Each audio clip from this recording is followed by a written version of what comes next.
County Sports Network, sponsored and brought to you by The Big Ben Show. Remember, both go on Facebook and like us on Facebook. We're on Instagram. And you can go to Apple Podcasts and subscribe to us, and you can listen to this episode. So I'm here with Jonah Dill and Coach White. Coach, how you doing this morning? Good. Good.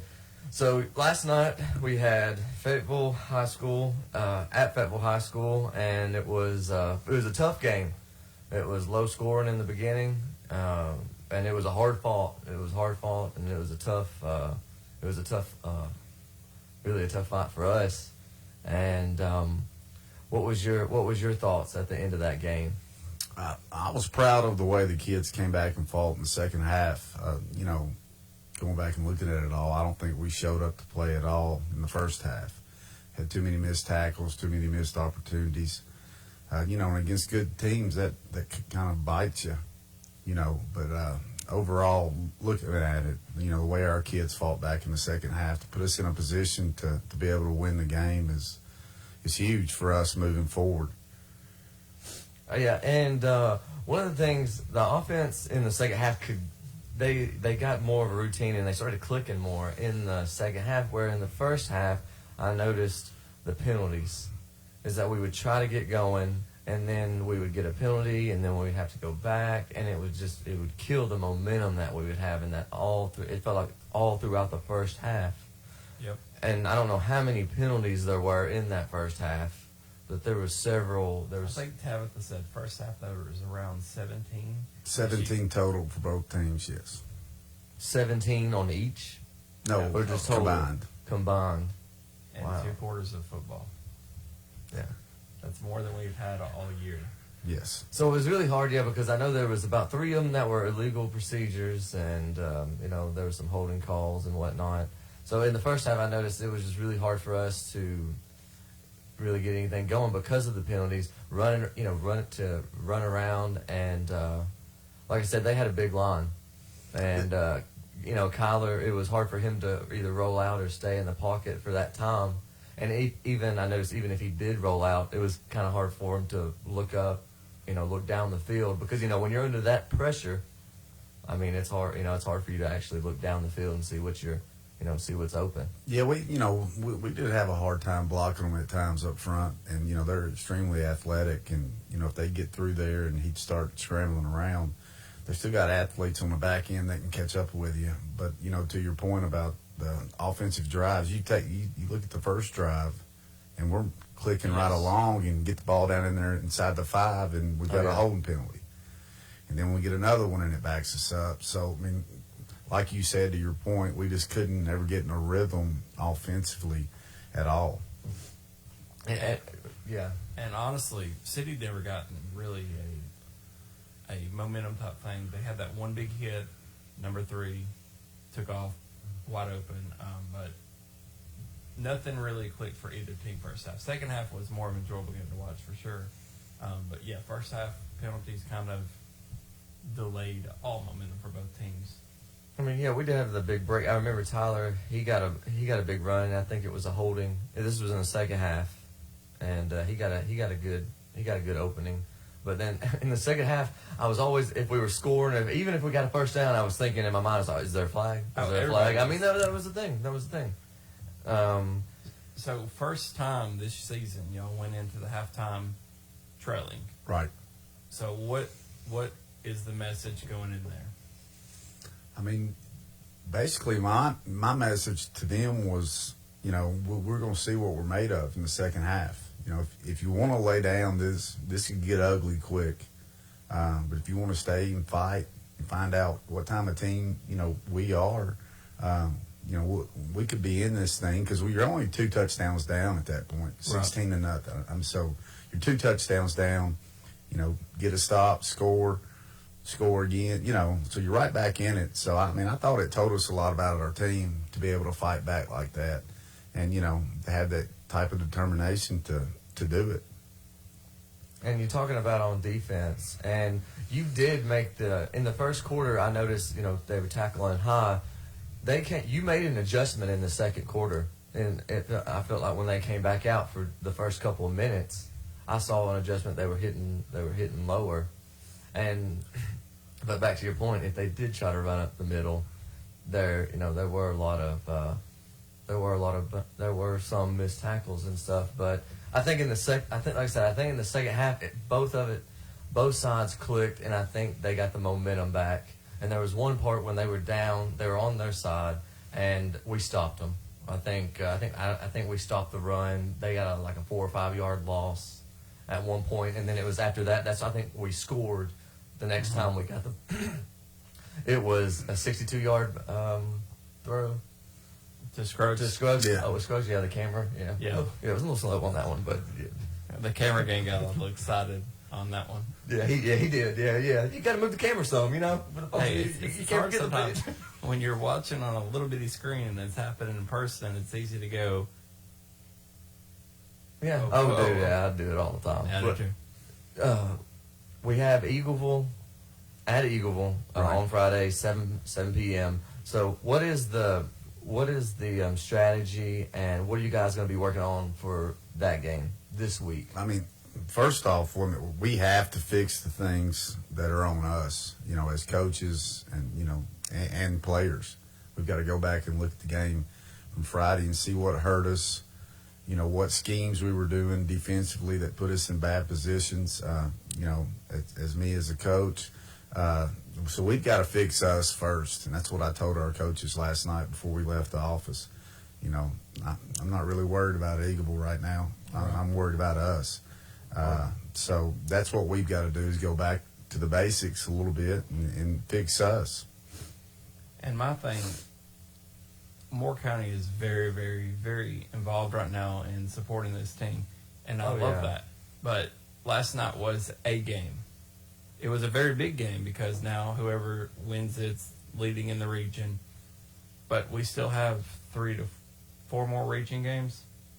We have Huntland, Richland, and Mount Pleasant. So we have 3 more. Yeah. So, yes, winning that game puts you at the top, but finishing those last 3 is really important. So, I'm upset that we didn't win. Everybody's upset we didn't win. But that's a game. We have plenty of games remaining that we got to take care of business. Fayetteville City's got to take care of business. They got Cornsville left. They have Richland left. So, I mean, they got big games they got to win, too. It's a crazy season. It is, and the one thing I told the kid, you know, this is our first 5 games. We still have 5 games left, and our goals really still hadn't changed. You know, what we started the season set out to do, we still can, accomplish, but we have to control that at this point. We can't, let anybody else control it but us. I feel like, you win and you lose some, but I think definitely this is humble. And those seniors, though, I mean, they're going to want to. I mean, you're talking about this being a huge motivator for them.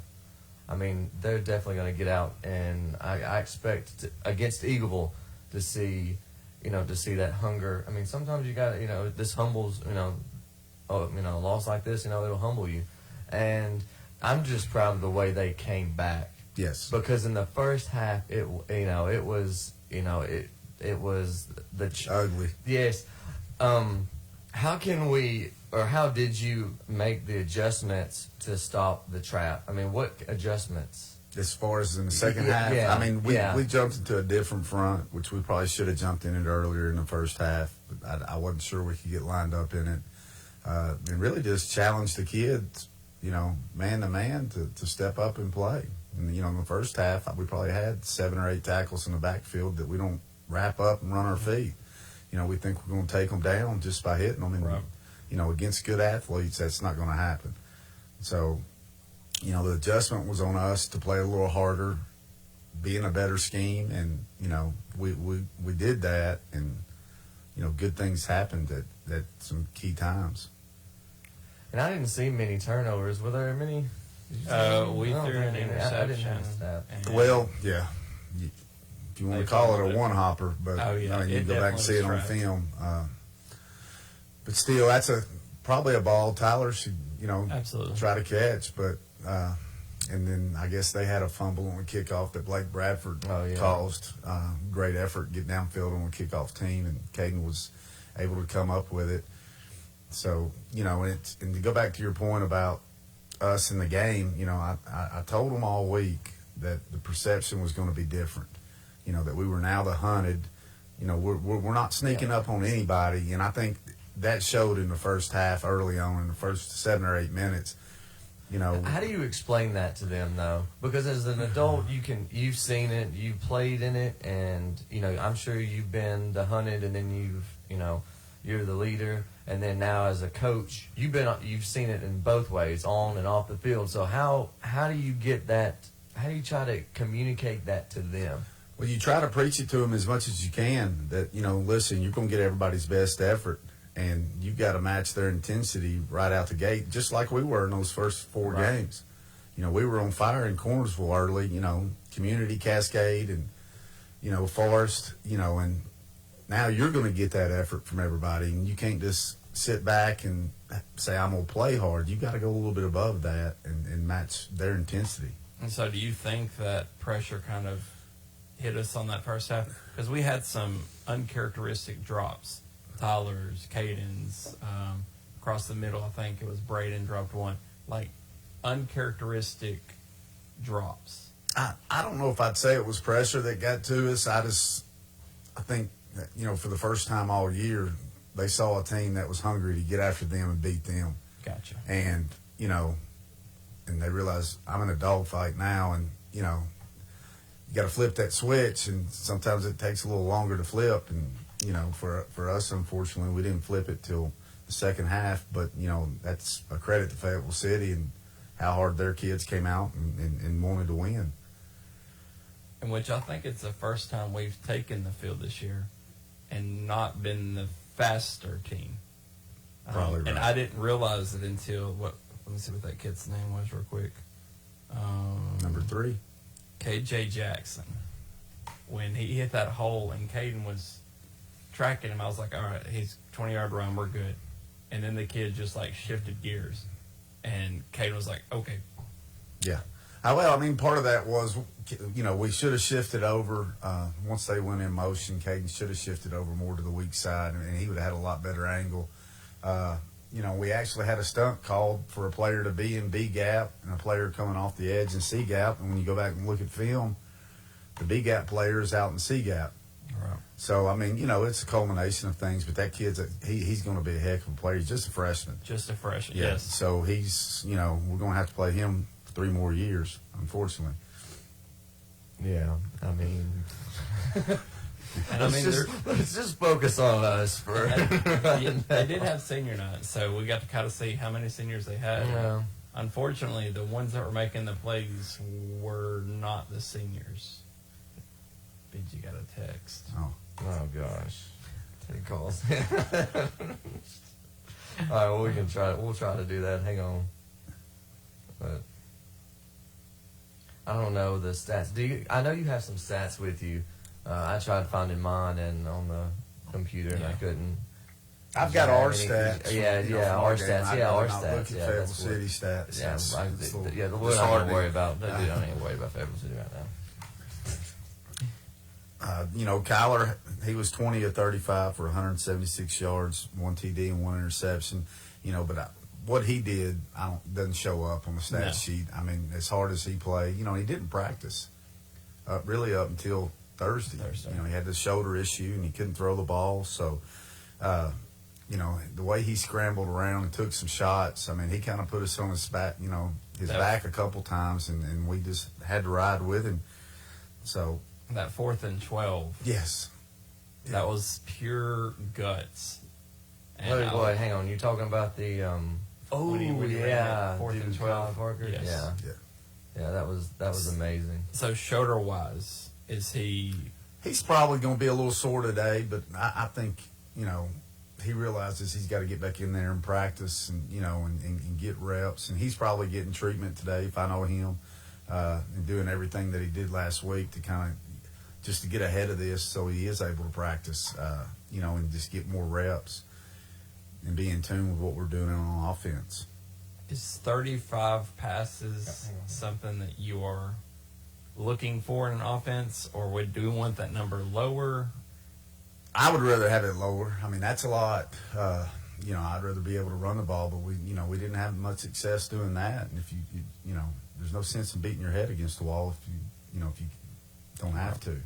So, we've got to do a better job, of trying to establish the run game and, do a better job pass protection. So he's got a clean pocket to step up and throw in, because there were open guys last night. He just was running around for his life at times.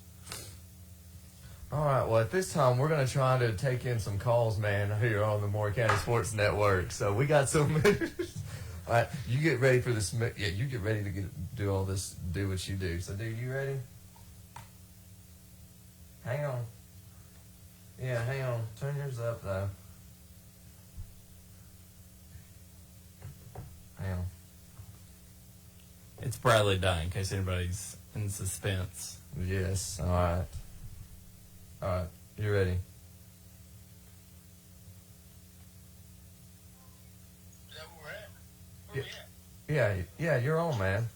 Hey, man, what's going on? Not much, Bradley. How are you? Good, Coach. We're out here playing a little golf today. Golf tournament. We're going to give you a call in.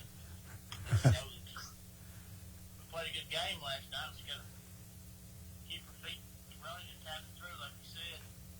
We just want you to know from the community, we all still give support. We know that it's a tough loss, but in the end, we're going to come back next week strong and finish up pretty strong in the rest of the season. Well, I appreciate that, Bradley. You're right. I mean, you've been there, and you can learn a lot more from a loss sometimes than a win. And like you said, tackling was a big issue early. And it's just kids getting in their mind that, hey, I've got to make this play and make it, and not expect somebody else to make it. So, but I appreciate your support, knowing that the community has our back as a team. Yeah, we just want, all the fans listening, the players listening, to know that you don't. We got a long ways to play to the playoffs, and hey, we really take this loss now and learn from it and come back to playoffs. And like you say, you don't want to talk about playoffs this soon, but we players know that we take this loss now, we come back and build from it. We're going to see Bethel City again this year.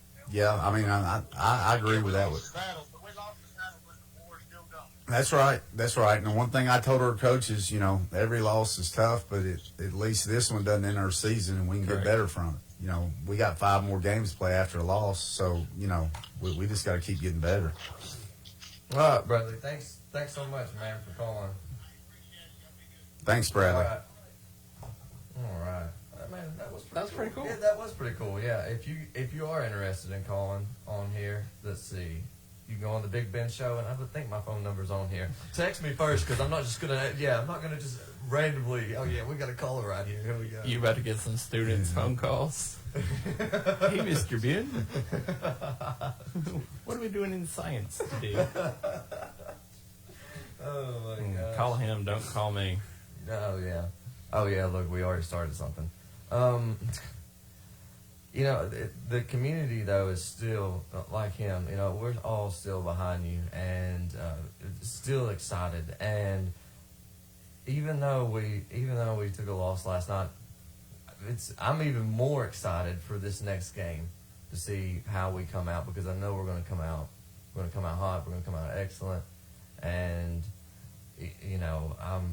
I'm honestly I can't wait to see him at home again, because this is, it's been hard. We've been 3 weeks now on the road. Yeah, we'll be on the road this week. And we're going to be on the road, yeah. So it's a month. Then. And I was thinking about that last night. Is there any way, can you change the scheduling like that? Because hitting 4 road games is tough, especially going to Cornsville, to Fayetteville City, to Eagleville, Chapel Hill. To Chapel Hill, that's NFL strength of schedule tough. The schedule was made up before I got here, and of course that's something, moving forward when we make our schedule for next year. I'd rather not have 4 road games in a row. It kind of gets you out of routine. In a normal year, you wouldn't want 4 in a row. No. So. Which I guess last year it was kind of cool because we had 4 home games in a row. But yeah, that's fine. But 4, that's still a lot. But then we finished last season with 3 away games or 2 Right. away games. 2 away games. Yeah, dude, I'm ready. Oh, I got another caller coming. Oh my! See, man, look, Jonah, you started something now. Dang it. Well, why don't you just answer the phones on your MacBook? You talking right here? Does it not ring? I don't think it rings on my phone. Oh, okay, mine does. Okay, on your computer? Yeah. You're gonna have to show me. You're gonna have to Hit show that me. upgrade. You're gonna have to show me after how to do that because I don't know. So while we're waiting on the call, injury-wise, did we come out good? Any nicks, bruises, boo-boos that need to be bandaged?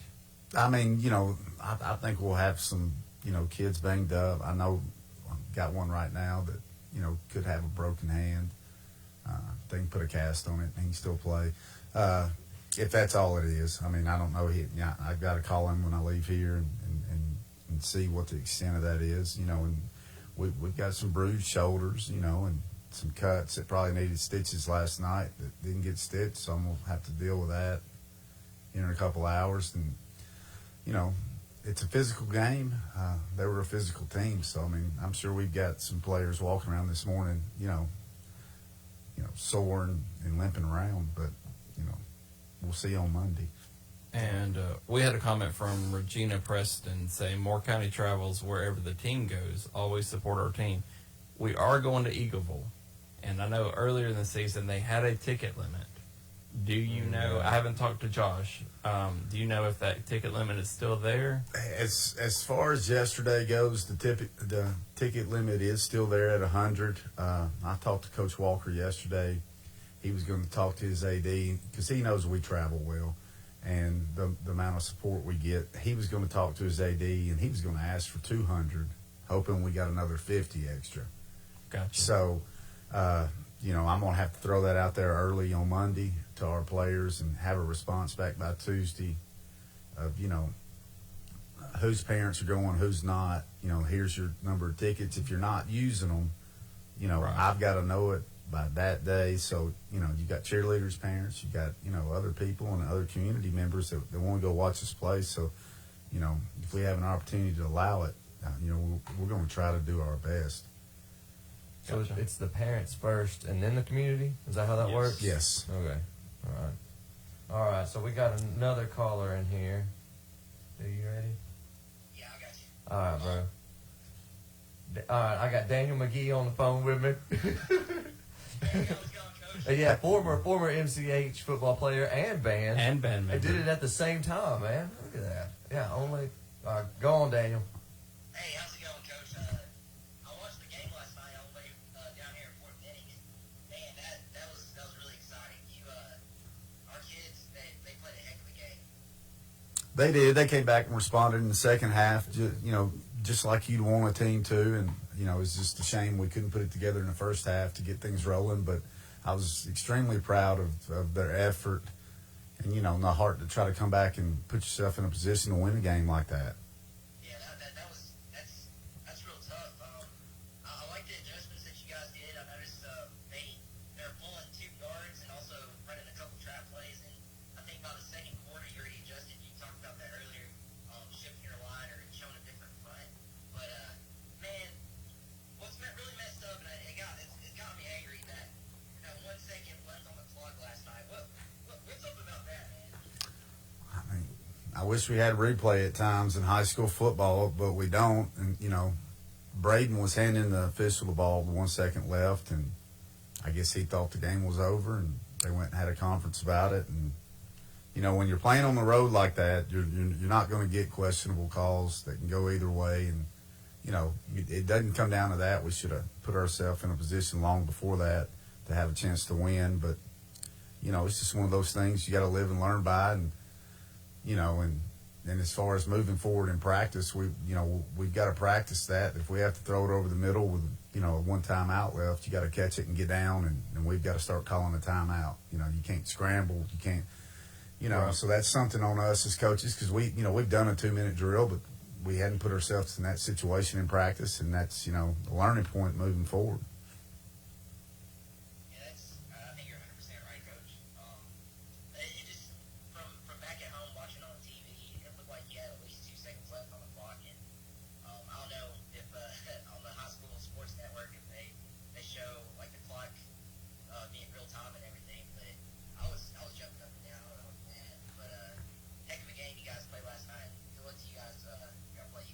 Well, thanks a lot, Daniel. I appreciate your support. Yeah, appreciate it, Daniel. Stay safe over there in Fort Benning. Have fun in Germany, too. All right. See, so, you are like a star almost. So we've got people all over watching, all the way from Fort Benning watching this game. Yeah, an alumni standing up getting mad. Daniel, he's an avid supporter. And, I love that guy. So Brenda's asking, did you hear Brenda Dye cheering from the stands? Yes, I did. How do you not hear Brenda Dye? She definitely has the voice that carries. Yeah, I'm still waiting on her to cook breakfast again on Saturday mornings, but we'll see about that. She could bring it She here. could bring it here. Yeah, And she could sit in. We could eat breakfast. she could be a guest. There we go. Yeah, there you Brenda go. Dye. We need food. We need food now. I'm hungry. I am hungry, and Benji does not feed us. He just offers us Bottled water. bottled water and peppermint tea. It's a good peppermint tea. It soothes the soul. You know what I'm saying? Like you go in here, I just want to make everything nice and comfortable for everybody. I got you. I'm cheap. Teacher salary.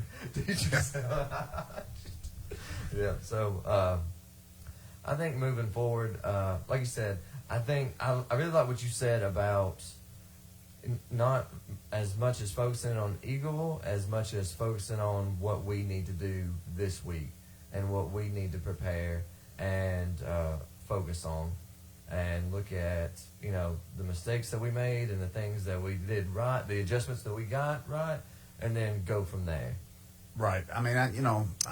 I've always said since, I've gotten here that, my biggest measuring stick is, are we getting better week to week?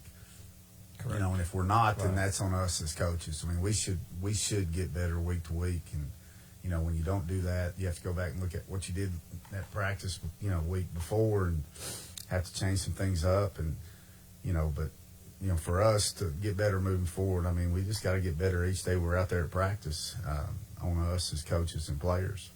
And now we're going to Eagleville Friday. Eagleville started off 0-3, losing to Cornsville. Yeah. I don't know who the two losses were. They're now winning the last two. They manhandled Community last night. Yep. So they could be clicking now, but this isn't Eagleville of old.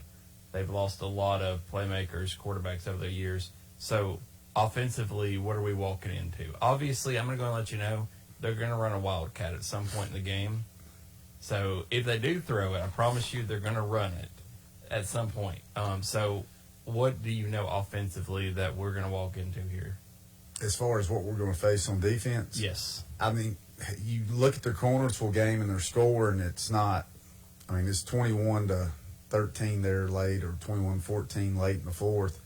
But they played without two of their best players in that game. Wyatt McLemore and Brody McLemore. Wyatt by far a threat on offense and probably their best defensive player. He didn't play in 2 games. Rolled his ankle, and he's back from what I saw on film this morning. So they're a spread team. If they do go Wildcat, it'll be, I'm sure, putting Wyatt back there or his little brother Brody. But they're spread with a tight end, like to run inside and outside zone, throw it around a little bit.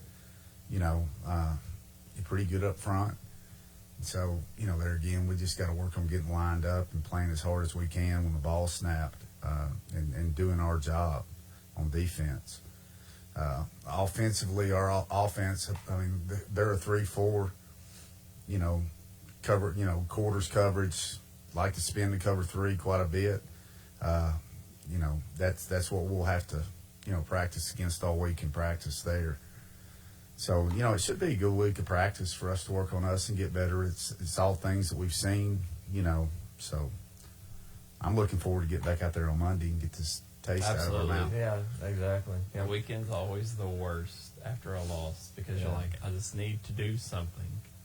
It's the anticipation of waiting for, that week. But it sounds like you got your homework. You do have your homework ready to go, and there's nothing to worry about. If you got the homework ready to go, then we're ready. Yeah. We're ready. Well, a Can't funny wait for thing it. that I guess Ryan Brazier has taken it upon himself to ride the bus this year. Never has. Yeah, Ryan Bridge. There we go. So, we get back and we're in the office last night. And he's sitting there and he goes, I never realized how bad that bus ride back is. Oh, it's horrible. As far as the smell. Yeah, oh, yeah. Oh, The sweaty Oh, the kids. smell, yeah. Yeah, and I the said, smell, well, no, you hadn't, because we hadn't lost yet and had to ride back on a bus. So, losing makes everything bad, whether the bus ride home or the smell.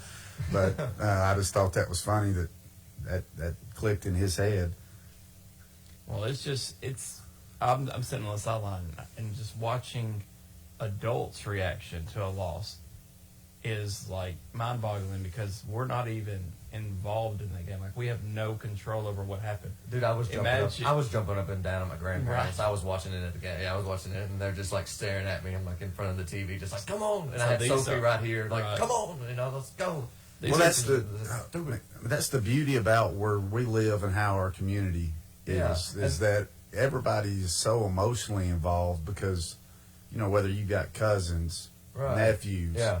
grandsons, sons, you've Right. known this kid for 17 years, you've watched him grow up. I mean, everybody's connected in some way or, form or fashion. So you are emotionally involved in it, and it hurts you because the hurt that the young man's having on the loss. So, I mean, but that's the beauty of where we're at here at Moore County is people do love the game that much. I'm emotionally disconnected because I'm a Tennessee fan. I just can't feel anymore. Had to I turn don't it like off. to be upset. I don't either. That's why I'm not a Tennessee fan anymore. Yeah, no. Well, you know what? We had the smell of that stench last night, but it's over. And you know what? That smell of victory. Avery, you smell it? It's here again. So it's going to be here, and it's going to be Friday, but it's going to be at Eagleville, Yes. 7 p.m. The whole ticket thing we'll get with the parents. Well, I'm had to sure get- Josh will put something out Okay, probably by okay. Wednesday. But So- the parents, that's something that we've got to try to get that all under control by Wednesday. Yeah, And for sure. if it's just 150 tickets, we've got 44 players and there's a bunch of cheerleaders. So Yeah, there is. Does the band get a piece of it too?